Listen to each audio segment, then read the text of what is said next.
Meet Betty. Betty is an 82-year-old former schoolteacher who now lives alone after her husband passed a few years ago. Betty's daughter Emily is now her primary caregiver. Emily is noticing that Betty repeats the same question over and over and puts items in odd places, like putting the eggs in the cupboard, and is unable to follow her famous carrot cake recipe. Emily discusses her concerns with Betty. They agreed to talk to Betty's doctor. Betty is diagnosed with Alzheimer's disease, and he refers Betty and Emily to LifeCare Memory Partners.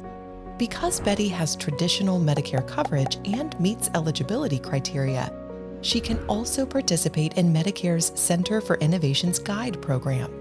A LifeCare Memory Partners registered nurse performs a virtual assessment on Betty to assess her memory and how well she can manage daily tasks like bathing, dressing, and cooking, and to understand Emily's concerns. She shares her findings, and Betty can begin receiving care based on her needs. A LifeCare Memory Partners team member performs a home safety check and recommends ways to make the home safer for Betty. Betty receives scheduled virtual assessments with a LifeCare Memory Partners nurse. She and her family also have access to 24/7 on-call support. Emily receives valuable education about Betty's illness through the Caregiver Academy, learning ways to best communicate with and care for Betty. She also attends a monthly support group. After 18 months, Betty's disease has progressed. Her visit frequency adjusts based on her needs and caregiver support. In one visit, they discuss a medication change.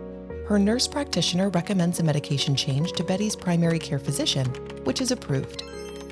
Emily begins receiving 4-hour blocks of respite care for her mom from professional companions to gain much-needed breaks from caregiving. Betty reaches the end stage of Alzheimer's disease.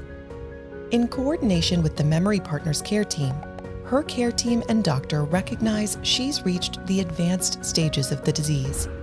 At this point, Betty transitions from LifeCare Memory Partners to hospice care. Lower Cape Fear LifeCare gives Betty and her family a hospice care team that will provide physical, emotional, and spiritual care and support, including respite care stays at its inpatient hospice care center. Under hospice care, Betty receives an even higher level of care and support right in her home. Emily is able to maximize her time as both a daughter and as a mother, and enjoy more time with her kids. This journey can be hard, but you don't have to walk it alone. LifeCare is here every step of the way.